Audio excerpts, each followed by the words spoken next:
안녕하세요. 저는 직무적성 검사 수리 영역을 오늘 강의하게 될 강사 한지혜라고 합니다. 자, 우선 직무적성 검사 전반적인 내용을 먼저 말씀을 드릴게요. 직무적성 검사는요, 커다랗게는 언어, 그다음에 수리, 추리, 그 다음에 공간 지각 능력, 직무 상식 파트로 조금 이렇게 구성이 되어 있다라고 보실 수가 있는데요. 이제 거의 공통 계열로 보는 게 언어, 그 다음에 수리, 추리 파트라고 보시면 될 것 같아요. 그리고 계열에 따라서는 기계 부분, 즉 과학 영역을 보는 데도 있습니다. 자, 저는 오늘 이 부분 중에서도요, 수리 파트와 관련된 부분에 대해서 전반적인 경향과 또 몇 가지 기출 문제에 대해서 좀 설명을 해드리도록 할게요. 자, 수리 영역은요, 커다랗게 기초 응용 수리 파트, 그 다음에 자료 해석 파트, 마지막으로 추리력 파트로 좀 나눌 수가 있을 것 같은데요. 자, 각각이 결코 만만치는 않습니다. 전체적인 과정으로는요, 중고등학교 교과 과정에 거의 준하는 수준이라고 보시면 될 것 같아요. 근데 아마도 중고등학교를 졸업하면서 수학하고 작별을 고하신 분들이 많으실 것 같거든요.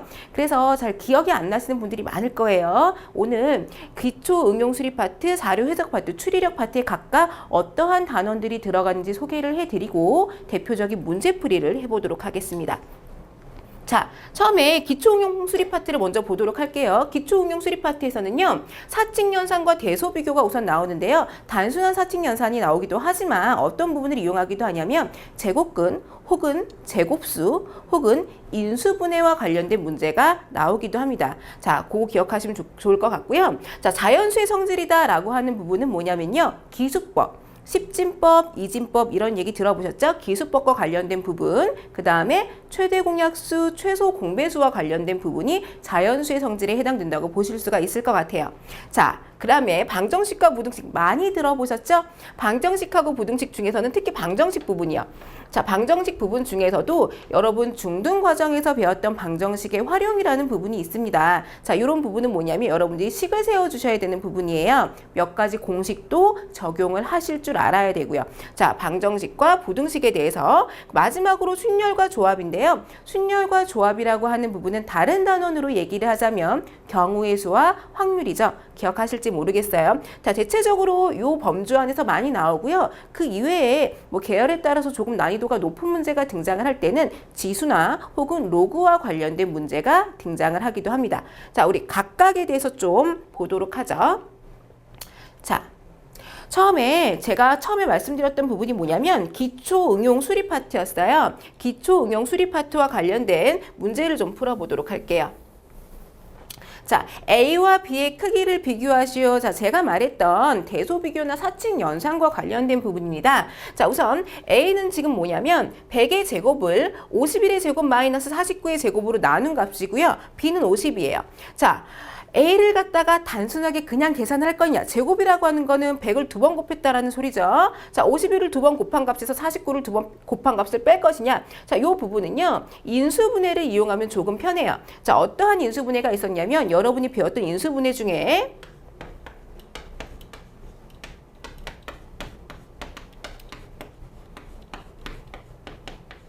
자, 이러한 인수분해가 있었죠. 자, 요 반대의 과정, 자, 요렇게 가는 과정을 우리는 뭐라고 얘기하냐면 전개라고 얘기하는데요. 이 전개의 과정을 조금 빨랑하기 위해서 곱셈 공식이라는 걸 배웠을 거예요. 곱셈 공식의 반대 과정을 우리가 인수분해라고 얘기를 합니다. 자, 요 과정을 알고 계시면 요 A의 문제를 굉장히 쉽게 푸실 수가 있어요. 자, A를 인수분해를 이용해서 풀어보자면 100의 제곱이요. 100의 제곱은 100 곱하기 100을 뜻하는 거죠. 자, 분모를 보시면 51의 제곱 마이너스 49의 제곱이에요. 제곱 마이너스 제곱이니까 한 번은 더하고 한 번은 빼주시면 되겠죠. 즉 51 플러스 49, 51 마이너스 49라고 보시면 되겠죠. 자, 그럼 분모를 다시 계산해 보니까 51 플러스 49가 100에 해당이 되죠. 100 곱하기 2. 자, 분자는 100 곱하기 100이었어요. 자, 약분을 시도할게요. 100 약분을 하고 나면 2분의 100이네요. 즉 얼마죠? 50이 나오겠죠? 자, B는 그대로 50입니다. B도 50이에요. 자, 그럼 A와 B의 대소관계를 비교하면 A와 B는 같다라고 보실 수가 있죠. 이렇게 인수분해를 이용한 대소관계의 문제가 등장할 수 있다는 거예요. 자, 그 다음 문제도 한번 보겠습니다.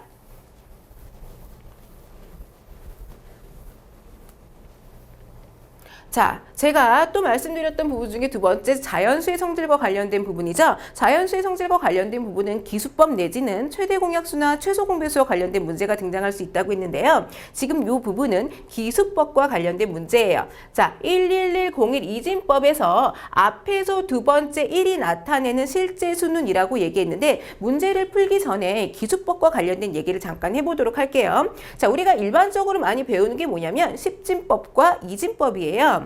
자, 십진법이라고 하는 수는 뭐였냐면 우리가 그냥 일상적으로 사용하는 수가 십진법이죠.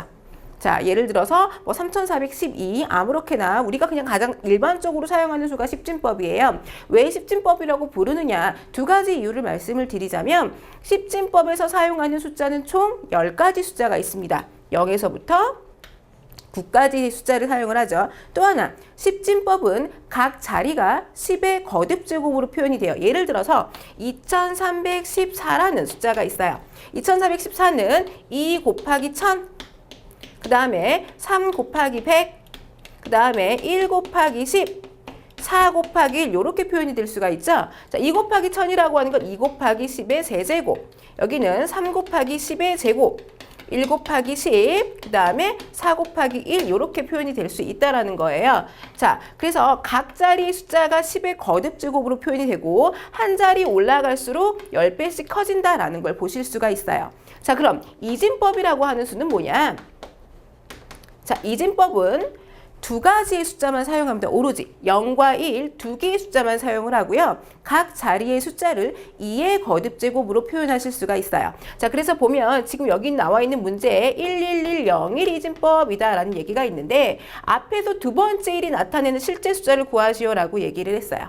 자, 첫 번째 자리는 1입니다. 10의 십진법하고 똑같이 1이고요. 두 번째 자리는요. 두 번째 자리는 2의 배수씩 등장을 한다고 했어요. 즉 1, 2, 4, 8, 16이 되는 거죠. 이걸 전개식으로 다시 써보면 어떻게 되냐면 1 곱하기 2의 4제곱, 1 곱하기 2의 세제곱, 1 곱하기 2의 제곱, 그 다음에 0 곱하기 2죠. 플러스 마지막 자리는 1 곱하기 1이에요. 이 1은 실제 2의 영승을 뜻하는 값이다 라고 보시면 될 것 같아요. 그래서 앞에 있는 두 번째 숫자가 실질적으로 의미하는 1은 얼마이냐면 2의 세제곱이기 때문에 8을 의미한다 라고 보실 수가 있습니다. 자, 이렇게 이진법의 숫자를 십진법으로 바꾸시려면 어떻게 하시면 되냐면 각각의 전개식을 갖다가 모두 쓰신 다음에 그 합을 구하시면 돼요. 즉 16 더하기 8 더하기 4 더하기 1이죠. 자, 요 값을 다 계산하면 얼마가 나오냐면 29가 나오나요?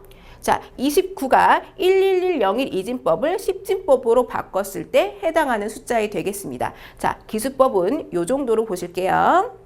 자, 그 다음 문제 보죠.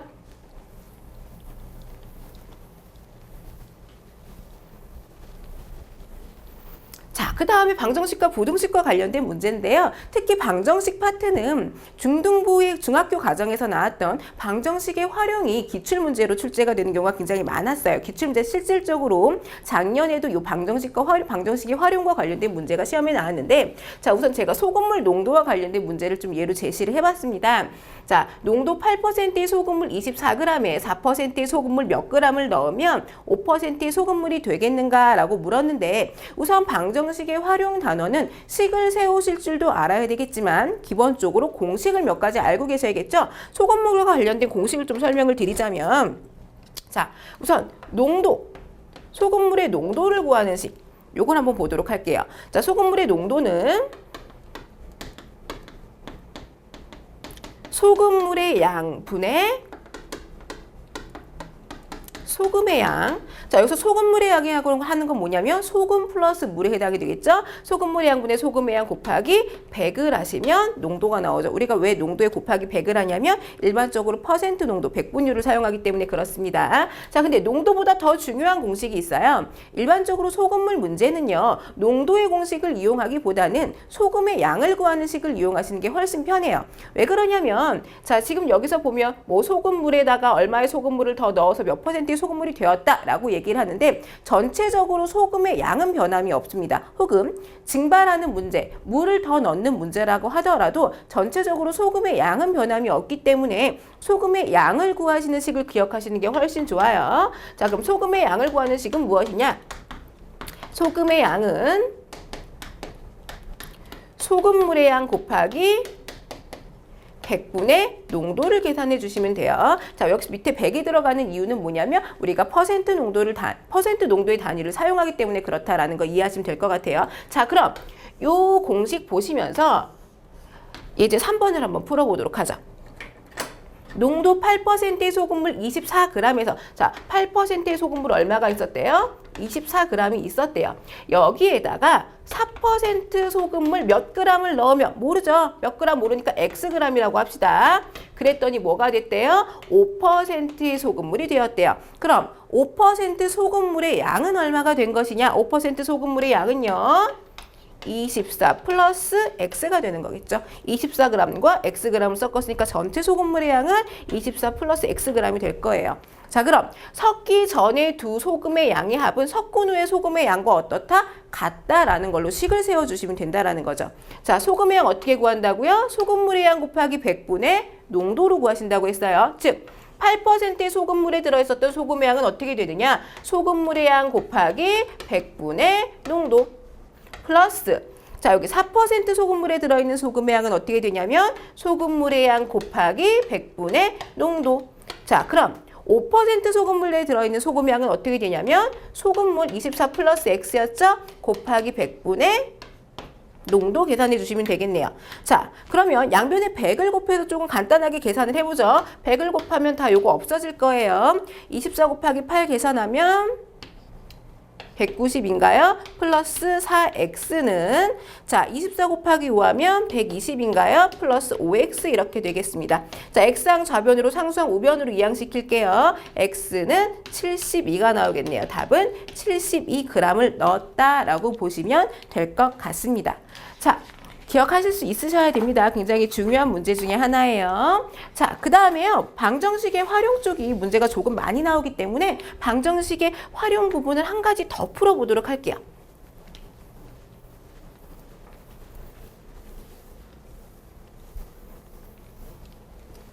자, 이번엔 거속시 문제예요. 거리, 속력, 시간과 관련된 문제인데요. 혹시 거속시 문제 중학교 때 그 마우스 기호 그렸던 거 혹시 기억하시나요? 여기도 역시 공식이 필요하기 때문에 자, 요거 혹시 기억하십니까?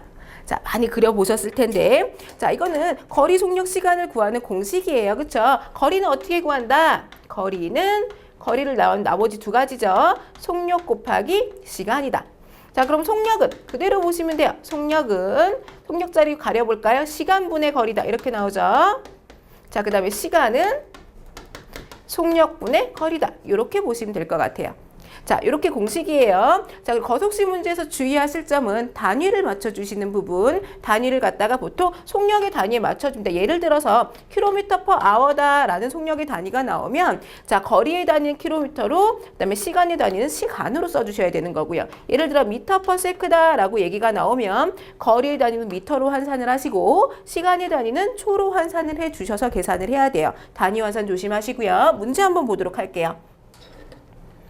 산으로 올라갈 때 시속 2km, 내려올 때는 시속 3km로 걸어서 모두 5시간이 걸렸습니다. 그렇다면 산을 올라갈 때 걸린 시간은 이라고 얘기했어요.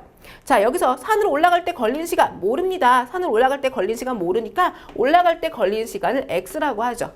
자, 올라갈 때랑 내려갈 때를 비교해 볼게요.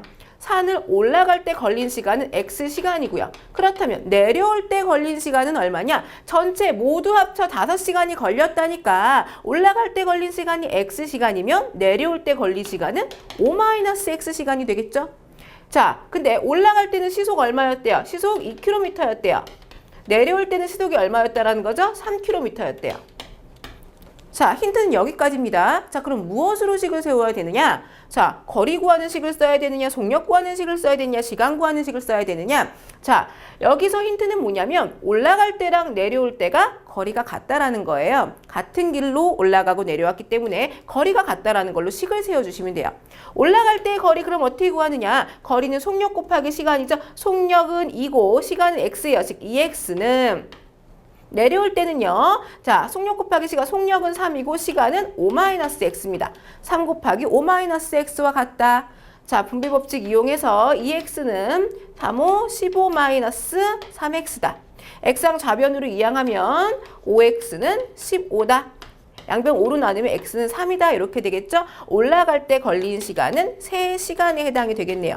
내려올 때 걸린 시간은 얼마겠죠? 그러면 2시간에 해당이 되겠죠? 그러면 올라갈 때 내려올 때 거리도 계산하실 수가 있겠죠? 걸린 시간이 3시간이냐면 등산한 거리는 6km겠네요. 올라간 거리 6km, 내려온 거리 6km. 이렇게까지 확인을 하실 수가 있을 것 같아요. 자, 우리 기초수리 응용 파트 한 문제 더 보도록 할게요. 자, 마지막 부분에 제가 순열과 조합이란 얘기를 했었어요. 기억나시나요? 자, 순열과 조합은요. 고등학교 단원에서는 순열과 조합이라는 제목으로 배우고요. 중학교 단원에서는 경우의 수와 확률이라고 하는 제목으로 배웁니다. 자, 지금 5번 문제가 이 순열과 조합과 관련된 단원인데요. 우선 역시 마찬가지로 순열과 조합과 관련된 간단한 이론 설명을 먼저 좀 해드릴게요. 자, 순열하고 조합은 경우의 수와 관련된 얘기예요. 경우의 수와 관련된 얘기인데, 자, 뽑히는 순서가 중요하느냐, 그렇지 않느냐에 따라서 순열과 조합이라는 얘기를 해요. 예를 들어서, 자, 5명의 후보가 있습니다. 즉 A, B, C, D라고 하는 5명의 후보가 있는데요. 이 중에서 반장과 부반장을 뽑아보도록 할게요. 반장과 부반장을 뽑도록 하겠습니다. 그러면 반장이 될 수 있는 후보는 총 몇 명이냐? A, B, C, D 이 5명 중에 하나가 되니까 경우의 수가 5가지가 되는 거죠.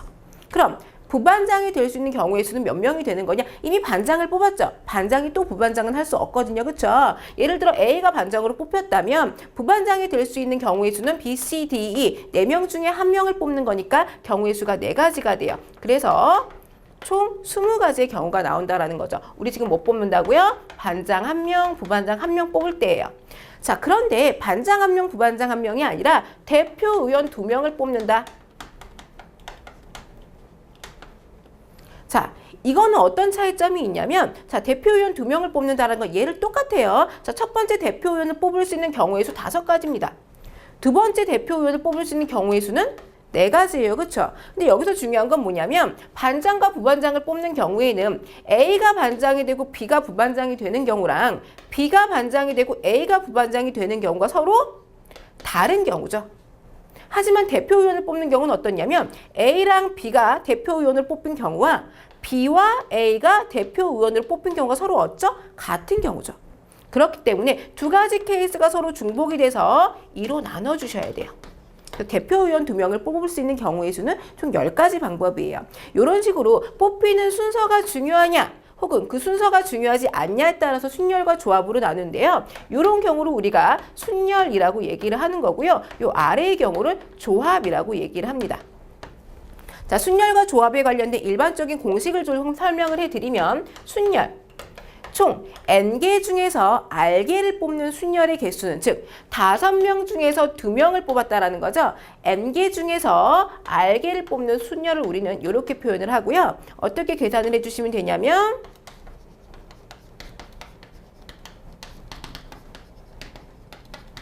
이렇게 계산을 해주시면 돼요. 그래서 여기서부터 여기까지가 총 개수가 R개에 해당이 됩니다. 즉 5명 중에서 2명을 뽑았죠. 5, 9, 2에 해당이 되는 거예요. 이 문제를 그대로 적용시키면 이렇게 되는 거죠. 5부터 곱하셔서 총 2개만 곱하시면 되는 거예요. 전체 개수가 R개니까 이렇게 계산이 되는 거고요. 조합으로 설명을 해드리자면 아까랑 똑같이 총 N개 중에서 R개를 뽑는 조합은 우리가 이렇게 표현을 합니다. 자, 이 경우는 어떻게 되는 거냐면 우리 이거 팩토리아라는 표현을 쓰는데요. 이 R 팩토리아는 뭐냐면 R부터 쭉 내려가는 거예요. 어디까지? 1까지 쭉 곱하시는 거고요. 요건 방금 했었죠.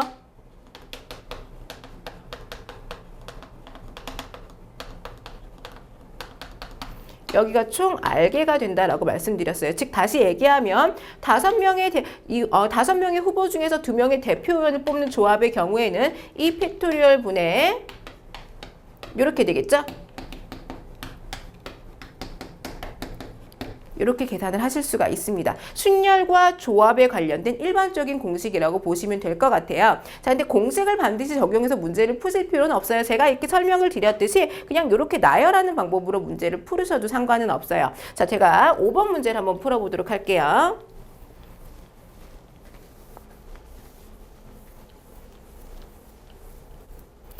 자, 0부터 5까지 정수를 사용하여 네 자리의 정수를 만들 때 만들어지는 정수의 개수를 물었습니다. 단, 같은 숫자는 2번 이상 사용하지 않는다라고 얘기를 했어요. 자, 이런 경우에는 순열과 조합의 공식을 쓰는 것보다 여러분, 아까 제가 풀었던 문제대로, 방법대로 그대로 푸시는 게 좋을 것 같아요.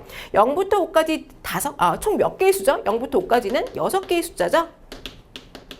6개의 숫자 중에서 자, 네 자리 정수를 만들 거예요.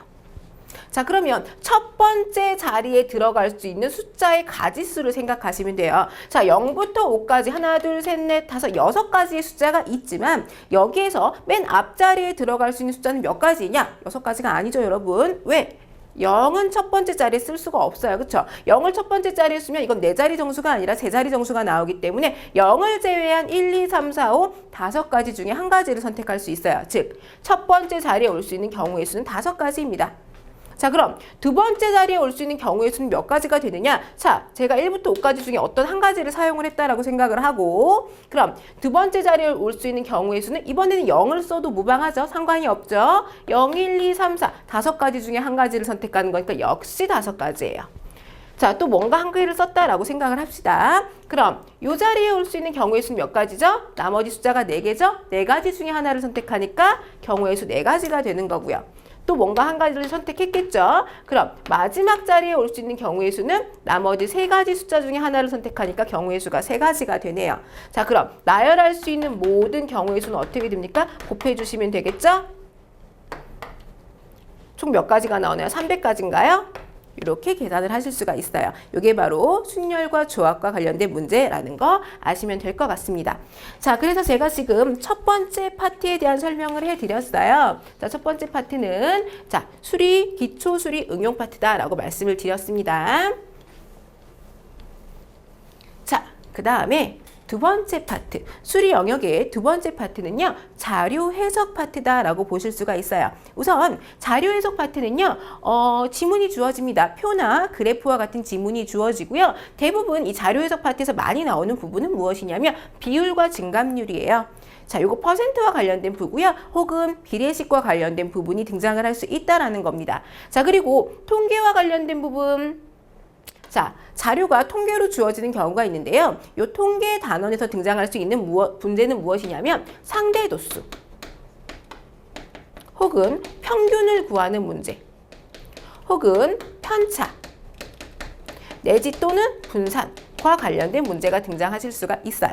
자, 통계와 관련된 문제보다는 사실 자료 해석 파트에서는 비율과 증감률과 관련된 전체 중에서 A에 해당하는 부분은 얼마만큼 해당이 되는지, 몇 퍼센트에 해당이 되는지 이런 비율과 증감률에 관련된 문제가 주로 출제가 되신다고 보시면 될 것 같아요. 자, 제가 그러면 자료 해석과 관련된 문제를 한 문제 풀어드리도록 할게요.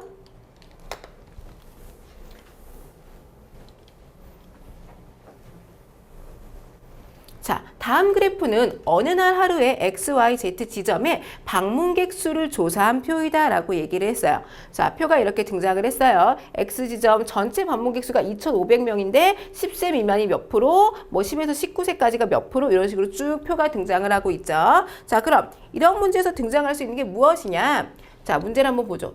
X 지점의 방문자 수 중에서 20대인 사람은 몇 명입니까? 라고 묻는 거예요. 우선 X 지점만 볼까요? X지점의 전체 방문자 수는 2,500명입니다. 2,500명 중에 20대에 해당되는 부분이 어디냐면 여기죠? 보이시나요? 20에서 29세까지가 20대가 여기에요. 20%에 해당이 되네요. 전체 2,500명의 20%에 해당하는 인원수를 구하라는 부분이에요. 그닥 어렵지 않습니다. 자, 어떻게 구하시면 돼요? 2,500명의 20%. 2,500에 20%, 퍼센트라는 단위를 빼주시면 되는 거예요. 어떻게 빼주시면 돼요? 퍼센트라는 단위는 곱하기 100을 해서 나온 거니까 거꾸로 나누기 100을 해주시면 되겠죠. 100분의 20 이렇게 계산을 하시면 돼요. 자, 약분하시고요. 25 곱하기 20에 해당이 되나요? 자, 그럼 500명이겠네요. 굉장히 간단하죠? 자료 해석 문제는 커다랗게 어렵지 않습니다. 자, 같은 문제 하나 더 보도록 할까요? Y지점의 방문자 수 중에 30대 미만인 사람은 이라고 얘기했어요. 30대 미만. 자, Y점 여기고요. Y점은 전체 방문자 수가 1000명입니다. 그쵸? 30대 미만이었는데 여러분 30대 미만, 이 미만이라고 하는 단위 기억하시나요? 자, 이하, 미만, 초과, 이상이라는 거 배우셨을 거예요. 미만이면 30대 포함합니까? 안 합니까? 자, 미만일 때는 30대 포함하지 않습니다. 자, 그럼 20대까지로 끊어주시면 되는 거예요. 자, 여기가 지금 10세 미만이고요. 10에서 19세까지죠, 여기가. 그럼 여기가 20대예요. 여기가 30대거든요. 30대 미만이니까 여기까지 끊어주시면 되는 거예요. 자, 그럼 20대까지, 즉 30대 미만이 전체 몇 %에 해당이 되느냐? 2%, 8%, 15%니까 전체 25%에 해당이 되겠죠? 자, 그럼 1000명의 25%또 계산해 주시면 돼요. 1000 곱하기 100분의 25다 이렇게 계산해 주시면 되겠죠. 250명에 해당이 되겠습니다. 자료 해석 문제는 이 정도로 좀 보도록 할게요. 자, 그 다음에 마지막으로 추리력과 관련된 부분을 보도록 할 건데요. 추리력 부분은 커다랗게는 수추리와 그 다음에 도형 추리로 보실 수가 있을 것 같아요. 자, 저는 수학과 관련된 부분이기 때문에 수추리에 조금 집중을 해서 보도록 할게요. 자, 수추리라고 하는 부분은 숫자들이 나열이 되어 있고 빈칸을 뚫어놓죠. 이 빈칸에 적당한 숫자를 고르세요 라고 하는 게 수추리 부분인데요. 수추리는 교과 과정으로 보자면 수열 단원이에요. 자, 수열이라고 하는 단원, 고등 단원이죠. 그쵸? 수열이라고 하는 단원은요. 자, 만만치가 않을 거예요. 수열은 여러 가지 수열이 있어요. 제가 수열에 대해서 간단하게 설명한 다음에 대표적인 문제 하나를 좀 풀어드리도록 할게요. 수열이라고 하는 부분은 뭐냐면 어떤 숫자들이 나열이 되어 있을 때 규칙성을 갖고 나열되어 있는 숫자들을 수열이라고 얘기합니다. 자, 수열은요. 종류가 굉장히 많아요. 등차 수열도 있고 등비 수열도 있고 개차 수열도 있고 조화 수열도 있고 점화식 수열도 있고 군 수열도 있습니다. 굉장히 많은 수열이 있는데 대표적으로 제가 3가지만 설명을 드리도록 할게요. 첫 번째, 등차 수열. 자, 등차 수열이라고 하는 건 뭐냐면, 자, 다음 항으로 넘어갈 때 일정한 숫자를 더해서 다음 항으로 이동하는 걸 등차 수열이라고 얘기를 합니다. 예를 들어서 1, 3, 5, 7, 9 이렇게 숫자가 나열되어 있어요. 자, 요 다음에 뭐가 와야죠? 11이 와야겠죠? 어떻게 됐죠? 다음 차로, 다음 항으로 넘어갈 때 계속 일정하게 2씩 더했죠? 자, 요런 걸 등차 수열이라고 얘기를 합니다. 그리고 일정하게 더해진 숫자 1을 갖다가 우리는 뭐라고 얘기를 하느냐? 공차라고 표현을 합니다. 공차라고 표현을 해요. 그럼 등차 수열에서 일반항을 구하는 방법, 일반항이라고 하는 건 뭐냐면 뭐 첫 번째 항이냐 세 번째 항이냐 이런 식으로 자, 일반항을 구하는 방법이 있어요. 일반항 n번째 항을 구하는 방법은 뭐냐면 첫 번째 항 플러스 n-1t. 자, 그래서 d라고 하는 건 뭘 뜻하냐면 d는 공차를 뜻하는 거예요. 예를 들어서 자, 요 네 번째 숫자를 어떻게 찾느냐? 네 번째 숫자. 자, 네 번째 일반항이죠. 네 번째 숫자는 A1, 첫 번째 항 1 플러스 네 번째 항이죠. 4-1. 자, D가 얼마였어요? 곱하기 2였어요. D가 2였죠. 그쵸? 요거 계산해 주시면 돼요. 1 플러스 3 곱하기 2다. 1 플러스 6이죠? 7. 이렇게 등장을 할 수 있다라는 거죠. 일반항을 찾는 공식이 있다라는 거예요. 자, 이게 등차 수열이고요. 자, 두 번째. 등비 수열 볼까요? 자, 두 번째 등비 수열 여기다 설명할게요. 등비 수열. 자, 등차 수열은 항에서 다음 항으로 넘어갈 첫 번째 항에서 두 번째 항, 두 번째 항에서 세 번째 항으로 넘어갈 때 일정한 숫자를 더하는 걸 등차 수열이라고 말씀드렸어요. 자, 그럼 등비 수열이라고 하는 건 뭐냐면 일정한 숫자를 곱해 나가는 게 등비 수열이다라고 보시면 될 것 같아요. 자, 예를 들어서 첫 번째 항도 1이라고 볼까요? 1, 그 다음에 3, 9, 27, 땡땡땡땡땡. 이런 식으로. 자, 그러면 자, 첫 번째 항에서 두 번째 항으로 갈 때 곱하기 3이죠? 두 번째 항에서 세 번째 항으로 갈 때도 곱하기 3이에요. 계속 3씩 곱해지죠. 이런 수를 우리가 등비수열이다라고 얘기를 하고요. 이렇게 일정하게 곱해지는 숫자를 자, 우리는 뭐라고 얘기하냐면 공비라고 얘기를 합니다. 자, 그럼 여기서도 등비수열에서도 일반항을 구하는 방법이 있어요. 자, 일반항을 구하는 방법이 뭐냐면 자, A 역시 마찬가지로 A1이에요. 첫 번째 항 곱하기 R의 n-1승인데 이 R이 역시 뭘 뜻하냐면 R은 공비를 뜻합니다. 예를 들어 여기서도 네 번째 항을 구해볼까요? 네 번째 항. 자, 첫 번째 항은 1이고요. R이 지금 3이었죠? 이렇게 계산하시면 되겠네요. 1은 곱하나 마나니까 생략하시고요. 3의 세제곱. 자, 3, 3은 9, 9, 3, 27겠죠? 3 3번 곱한다는 소리예요. 27이죠. 하나, 둘, 셋, 네 번째 항 27 이렇게 등장할 수 있다라는 겁니다. 등비 수열의 일반항 구하시는 방법 기억해 주시면 좋겠죠? 자, 개차 수열까지만 할게요, 여러분. 개차 수열까지만 좀 설명을 할 건데요. 제가 오늘 풀 문제가 개차 수열이에요.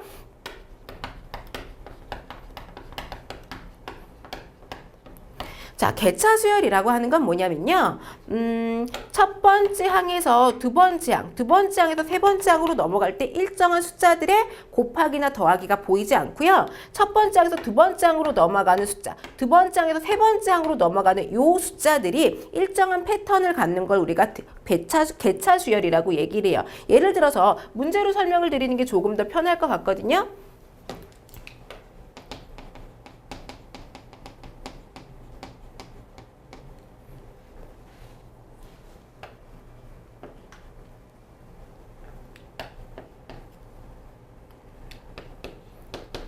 이런 식으로 가볼게요. 자, 지금 보면 여기에서 여기로 플러스 1이죠. 두 번째 항에서 세 번째 항으로는 플러스 2죠. 세 번째 항에서 네 번째 항으로는 플러스 3에 해당이 돼요. 일정한 숫자가 더해지는 게 아니기 때문에 등차 수열이라고 보실 수가 없습니다. 자, 그러면 자, 여기가 AN이라면 여기 A1에서 A2로 넘어가는 과정, A2에서 A3로 넘어가는 과정, A3에서 A4로 넘어가는 이 과정에 대한 숫자를 보도록 할게요. 1, 2, 3 숫자가 어떻게 되죠? 하나씩 늘어난다라는 게 보이시죠? 그쵸? 자, 요렇게 요 아래에 있는 숫자들이 일정하게 반복이 되는 거. 예를 들면 1에서 2로 넘어가는 게 얼마죠? 플러스 1이죠. 2에서 3으로 넘어가는 게 얼마죠? 플러스 1이죠. 똑같이 1만큼씩 증가를 해요. 요렇게 첫 번째 항이 아니라 요렇게 그 다음 단계에서 일정한 등차나 등비를 이루는 수열을 우리는 개차 수열이라고 얘기합니다. 그럼 우리는 이 과정을 뭐라고 얘기하냐면 이 첫 번째 수들을 AN이라고 놓으면 이 두 번째 수들의 일반항을 우리는 BN이라고 놓으실 수가 있어요.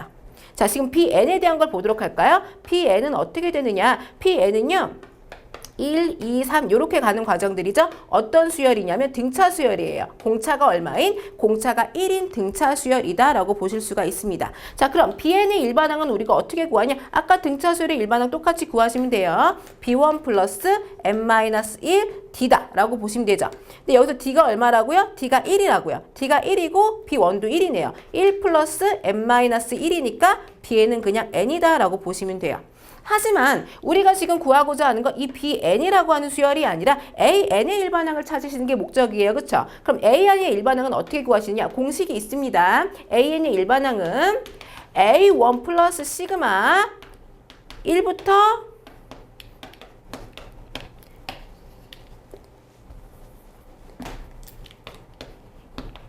자, AN의 일반항은 A1 플러스 시그마 K가 1부터 N-1까지 BK의 합을 구해주시는 거예요. 시그마라고 하는 건 무엇이죠? 합이에요. 자, 개차 수열, 요 두 번째 단계 BN에 해당하는 숫자의 1번 항부터 N-1항까지 합을 구해주시면 AN이라고 하는 일반항을 구하실 수가 있어요. 자, 개차 수열 조금 까다롭죠? 제가 문제를 풀어드릴게요.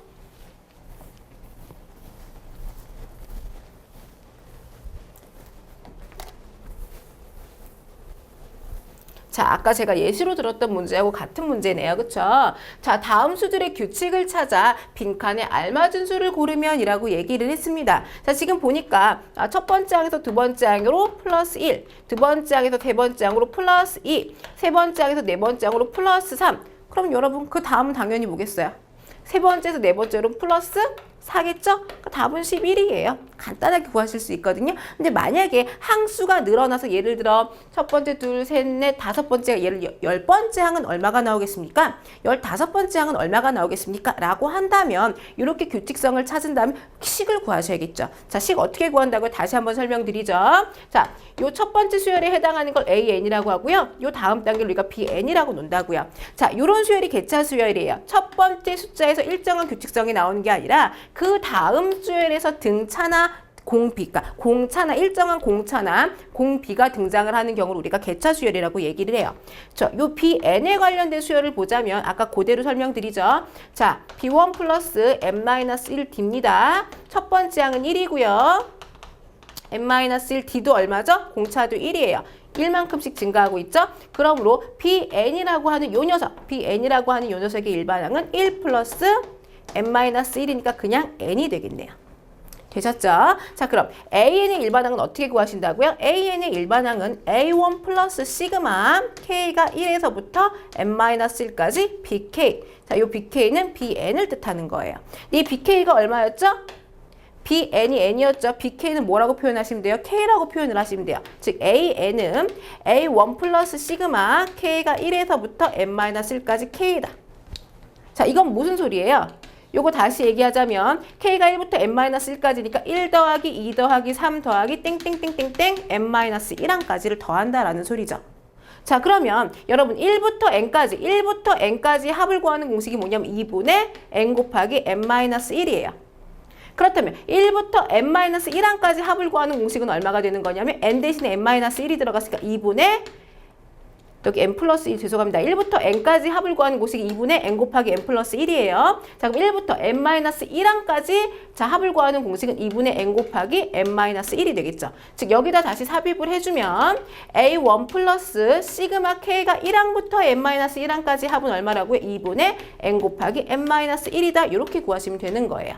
자, 지금 A1이 얼마였죠? A1이 1이었어요. 1 플러스 2분의 n 곱하기 n-1이 자, 요 개차수열의 일반항을 구하는 방법입니다. 자, 1, 2, 3, 4, 5 다섯 번째 항이죠? 다섯 번째 항을 한번 구해볼게요. 실제로 그 답이 나오는지. n이 5인 경우니까 1 플러스 2분의 5 곱하기 5 마이너스 1이다. 1 플러스 2분의 5 곱하기 4다. 이렇게 되겠죠? 1 플러스 2분의 5, 4, 20이다. 1 플러스 10, 답은 11 이렇게 등장을 하겠죠. 자, 여기 개차 수열을 구하는 방법이에요. 자, 수열은 이런 수열 말고 지금 제가 말씀드렸던 등차 수열, 그 다음에 등비 수열, 개차 수열 말고도 또 뭐가 있냐면요. 조화 수열이라는 것도 있고요. 분수와 관련된 수열이에요. 군수열이라고 하는 것도 있고요. 그리고 마지막으로 점화식 수열이라고 하는 부분도 있어요. 굉장히 수열은 단원이 조금 복잡합니다. 하지만 문제 자체에서 이렇게 간단한 문제는요. 굳이 수열의 식을 찾지 않고도 답을 찾으실 수는 있을 것 같아요. 자, 제가 우선 설명드릴 수 있는 부분은 여기까지인 것 같고요. 자, 수리 영역과 관련된 부분은 커다랗게 세 부분이라고 말씀드렸어요. 그 중에서 우선 가장 많이 다뤄보셔야 하는 부분은 어디냐면 기초 응용 수리 파트예요. 가장 다양한 문제가 등장을 하실 수 있는 부분이고요. 마지막으로 제가 말씀드렸던 수출입 파트는 수열에만 집중을 해주시면 될 것 같아요. 자, 좀 더 다양한 문제를 풀어드렸으면 좋겠는데 우선 오늘은 여기까지 제가 수업을 하도록 하고요. 여러분 연습 문제, 기출 문제 가능한 좀 많이 풀어보시는 게 도움이 될 것 같습니다. 자, 많이 공부하시고요. 좋은 결과 있으시길 바랄게요. 오늘 수업 여기에서 마치도록 하겠습니다.